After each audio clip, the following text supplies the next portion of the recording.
Good morning, or good afternoon, or good evening, depending on whatever time you're watching this video. My name's Vincent Weaver, and I'm with an organization called Family Honor. And I'll tell you about more about me and about this organization toward the end of this presentation. But for right now, let's talk about elephants, because that's why you all came here, right? It was to talk about elephants. I want to tell you a story about some elephants in a game preserve in South Africa about 40 years ago. It seems they were finding that there were not enough resources, not enough food to sustain the elephant population at this game preserve. So the officials there decided that probably the best solution is to get rid of some of the bigger, older male elephants, the bull elephants. And unfortunately, they did not have the technology or the resources to move the bigger ones. So they ended up killing quite a few of them off, and the others they did move to another game preserve. Then, if you fast forward about 20 years, they started to find they had a different problem. They started discovering that their fairly rare white rhinos were inexplicably being killed. They assumed, of course, that this was from poachers, but one of the telltale signs that this theory didn't make sense was that the highly prized horns of these rhinos were still left intact. So something else was going on here. So what they decided to do was tag quite a few of these rhinos and set up some remote video surveillance to see what was going on. And what they found was quite interesting. They found that the younger male elephants that remained were running roughshod over the area throughout the game preserve, and apparently just for fun, they were chasing down these white rhinos, they were harassing them, and ultimately stomping them to death. See, they were had very highly elevated levels of testosterone from all this sexual activity that was now taking place with them. And they ended up taking out this aggression, this newfound aggression on these white rhinos. In fact, one of the most aggressive of all of these elephants is they nicknamed him Tom Thumb, and he was kind of the gang leader of this group and single-handedly was responsible for the death of many of these white rhinos. So they had to do something about this. And what they decided, by this time, the resources and the technology had improved, and they were able to bring back not only the other male elephants that they had moved to other areas, but to bring in some others as well. So they brought in some senior male elephants, and not only did the deaths of the white rhinos stop, but they started seeing an interesting phenomenon. These young male elephants started following these senior adult male elephants. They looked to them for guidance. They learned from them, and their testosterone levels came back in check, and they started behaving like they were supposed to. In fact, even the notorious Tom Thumb started behaving like a young male elephant was supposed to, rather than creating total chaos in the area. So you're probably able to already figure out where I'm going with this. What's the connection to our society today and with dads and with husbands and so forth? It's pretty obvious what you see in our society today. You see chaos, you see rioting, you see a lot of unhealthy behavior, and you see a lot of confusion. A lot of both young men and young women not really knowing what is right and what is true and what is proper behavior. They don't understand what it means to be a man, and women don't understand what it means to be an authentic woman as well. In fact, this has been going on for some 40 or 50 years in our society, this downplaying of masculinity, even calling it toxic, and basically saying that men are useless in society. In fact, there's a saying that you've probably heard that a woman needs a man like a fish needs a bicycle. This is often attributed to Gloria Steinem, but actually it's from another journalist and social activist from Australia. Her name is Irina Dunn. A woman needs a man like a fish needs a bicycle. This really shows a total rejection of the idea of male-female complementarity and why both man and woman are so important to tie together our society in a healthy, productive way. In fact, if you look at commercials and TV shows and movies across the last few decades, What kind of role models for dads are we getting? Is this really the best we can do? Um, these kind of guys are, as dads, they are shown as either weak or immoral or just buffoons.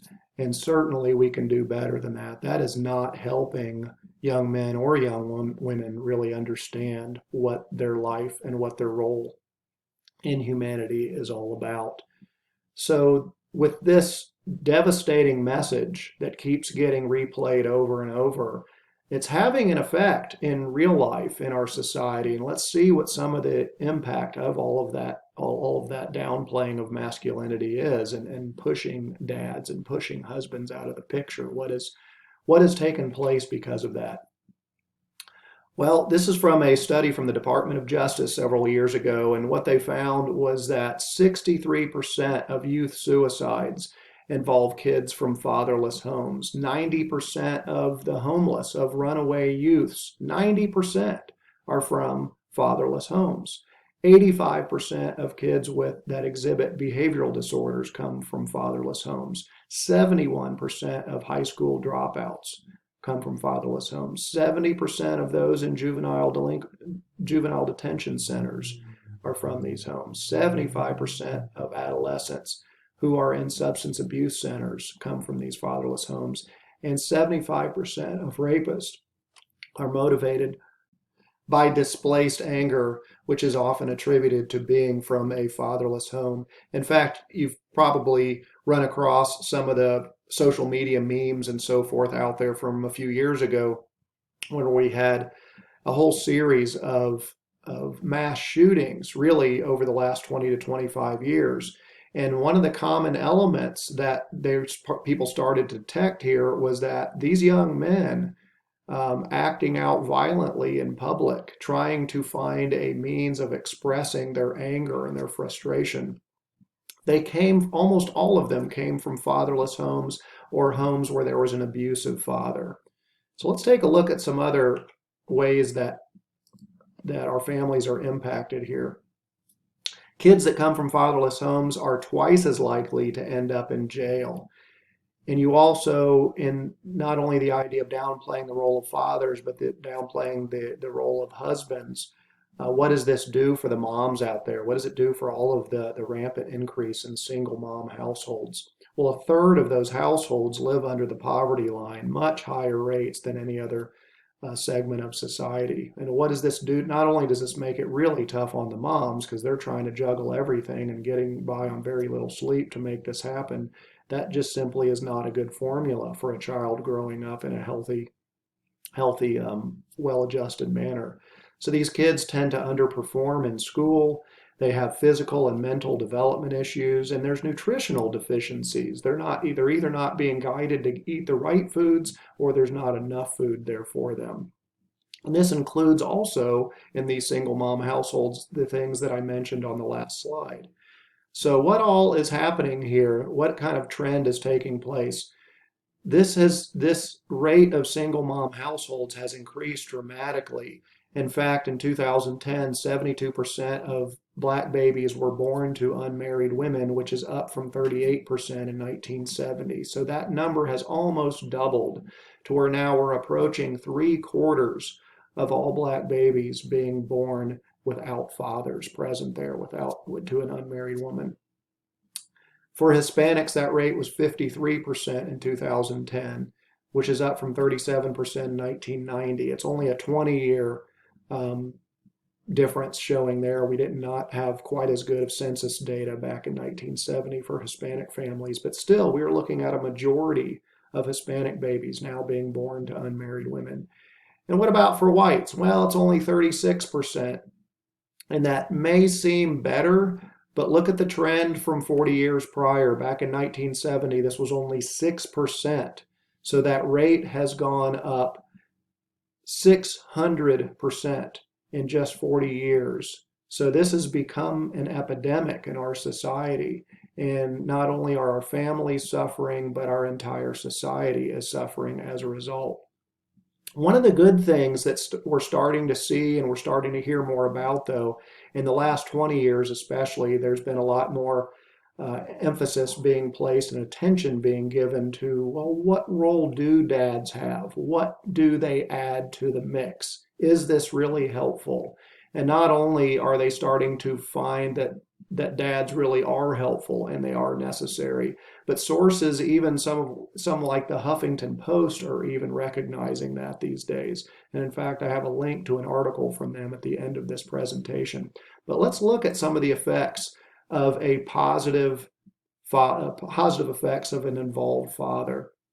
For one thing, kids that have an involved father are better able to delay gratification. They are developing the virtue of self-control, or more formally, it's the cardinal virtue of temperance. They, in fact, when you look at predictions of success in college, only high school GPA is a better predictor of success in college. The ability to delay gratification is second only to high school GPA. This is even more important than SAT scores and ACT scores. So how else does that manifest itself? Well, if you have greater self-control, you're going to be able to channel those aggressive tendencies in positive ways. You're going to be able to keep them in check better. And it's no surprise that this is especially true for boys. You remember the elephant story. Well, this is the role that dads play. They help channel young men, boys, into understanding what it means to really be a man and not just let all of this power and ability run haywire. When there's an involved father, it also increases intellectual and academic achievement. And again, no surprise for boys, more so for boys. What has happened in our education system over the last 40 to 50 years is competition has been almost fully removed.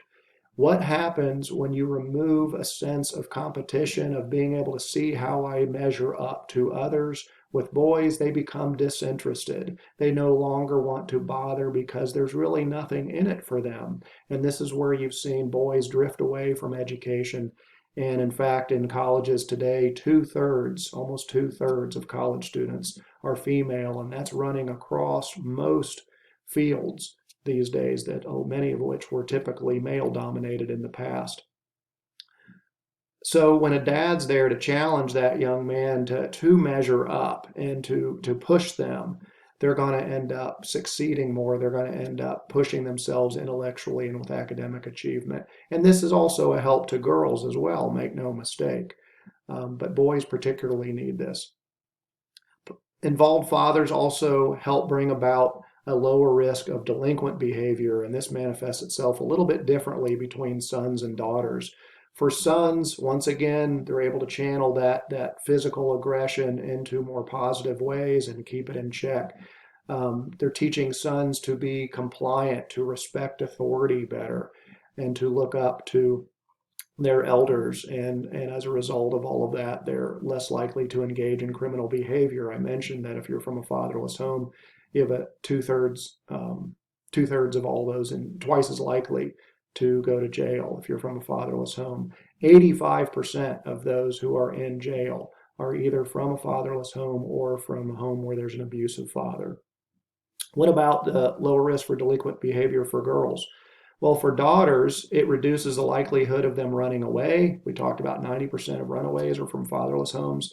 Reduces the chance of promiscuity. Now, why would that be the case? Well, oftentimes a girl who engages, a young woman, teenager engages in promiscuous behavior, they are seeking something in a misguided way that they never quite got with their fathers. There wasn't a healthy relationship there, so they end up looking for that relationship in a different way with a whole series of men. And dads can help daughters realize their dignity and their true worth. It also reduces the likelihood that daughters are going to be accomplices in crime because they have a better sense of right and wrong and can be more decisive in standing up for the right. Involved fathers also lead to an improved climate for development of gender identity. And this is one of those politically incorrect topics that we really should be having more conversations about. And I have a couple of resources at the end of this presentation for you to check into if you'd care to. But there is a very real and a very strong link between absent, weak, or hostile relationships with dads when it comes to same-sex attraction among both boys and girls.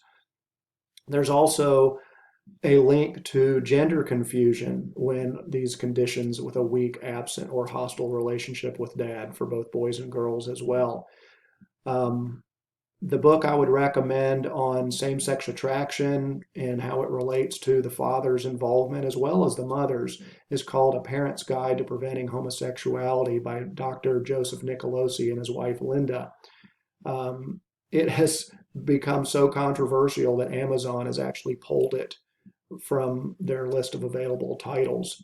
So you know that it has to be worth taking a look at. It's got a provocative title, but it is an excellent fact-based resource that it would be very helpful if a greater portion of society would read. Along the lines of gender confusion and really understanding what it means to be a man, what it means to be a woman, there's a great resource called When Harry Became Sally by Ryan Anderson, and I would highly recommend that as well. But what does gender identity actually mean here? It means a father being involved with helping boys really appreciate what it means to be a boy. What does that look like?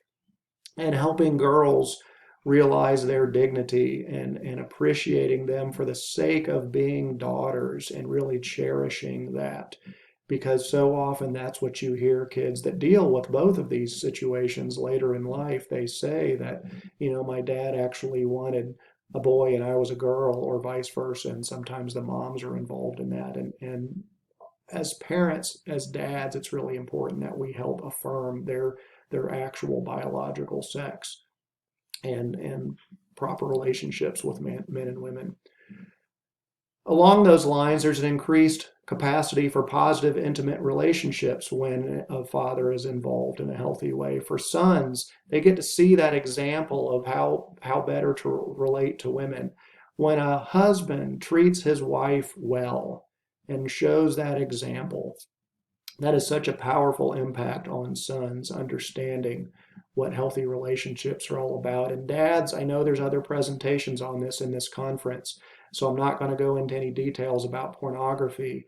But if you're at all involved with pornography, if you view it on the internet or in magazines at all, this is something that has to stop. It has a devastating effect on your sons and on your daughters, and it has a devastating effect on marriages as well. It's involved, pornography is a factor in the vast majority of divorces these days because it disrupts, it stifles a man's ability to have a healthy relationship with his wife. And sons are going to learn this, whether it's a good or a bad example, they're going to learn from you. Daughters, conversely, know how to better relate to men when they see how their mother is treated, when they see how they are treated by their dad and how the mom is treated by the husband. That does wonders for helping daughters appreciate themselves and who they are and know how they should be treated and relate to men. There's also a logical extension of this is that there's an increased potential for more satisfying and stable marriages, and that makes perfect sense.